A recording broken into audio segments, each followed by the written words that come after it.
We are about to embark upon a series of strange and exciting, dangerous adventures.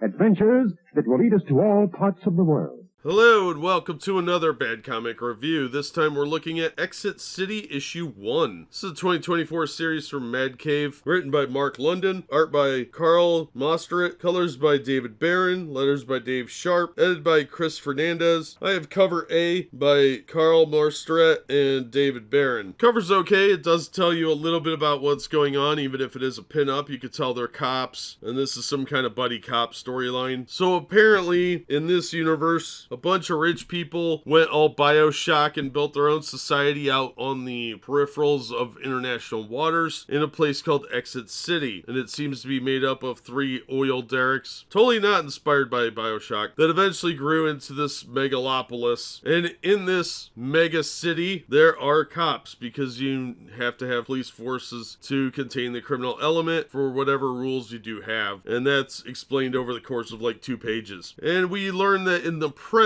we have this detective named Miller, who's kind of a rogue element that doesn't play by the rules. She's not playing games. And she gets teamed up with a guy named McCormick, who's a bit more of an honest detective. He knows that she's kind of corrupt and will break rules to get stuff done. She's kind of shady. But Miller is being interviewed by these shadowy folk who apparently police by algorithm, and not everything can be resolved by an algorithm. So there's a scene of a murder where people got killed in a car, and the car is very torn up, but these 2 are assigned to the case, and we find out McCormick talks to his dead friends through some memory chips that they had implanted, and that was actually a pretty interesting idea. I've seen stuff like that before. It's usually like ghosts or something supernatural, but it's an interesting idea that they incorporated here. But Miller has to go to a lot of trouble to find that out. Meanwhile, somebody is up to some shenanigans, butchering people, and he looks like a really anorexic evil Stan Lee in armor, so that could be pretty cool. Overall, I thought the story was pretty interesting and has potential, even though the characters are a bit generic so far. Like, McCormick has this cool thing where he can talk to his dead friends, and Miller's just a generic rogue cop. It did feel like a buddy cop movie, and I think they need to flesh out the characters a little bit more to make them a little bit more unique, because the one's just a slob that talks to his dead friends, but he's still kind of the honest cop, and she's the dirty cop, and they're 2 people that are too different to work together, but they don't have a choice, and one's white, one's black, so that's gonna create some racial dynamics, right? I don't really care about any of that. It was super generic, but the core story does seem pretty interesting. So while there are a lot of generic elements that seem to be borrowed heavily from other things and are a bit trite and cliche at this point, there is a potential for an interesting story here that I am willing to pick up issue 2 to see if it goes anywhere. So a bit of a mixed bag, but I didn't hate it by any stretch of the imagination. I thought it was entertaining. The artist probably has some potential to do some image books later on, but not my favorite style of art by any stretch. Unfortunately, the veneer of lifting from other things to try and create this new world really kind of hides the fact that there's a pretty interesting potential for a story here. Although it is rated T for teen, there is a little bit of gore and blood in here. That's probably not going to be agreeable to all audiences, but I will recommend it. I thought it was a pretty fun book overall. Is it worth $5? Not really, but it might be hard to find this in a back issue bin. I don't think the sales numbers are going to be there for a story like this that's on issue 1 and isn't proven, so it's going to be hard to find in a dollar bin because I don't think a lot of people ordered this one. So you might have to break down and actually spend a little bit of money on this, but I will read issue 2 and see how it goes. The artist probably has some potential to do some image books later on, but not my favorite style of art by any stretch. But that's going to do it for this episode. Thank you so much for listening and supporting the channel. If you enjoyed the episode, please hit the like button and don't forget to subscribe so you don't miss future reviews. If you'd like to help the channel out in other ways, links are in the description to various support methods. And as always, we hope to see you on the next one.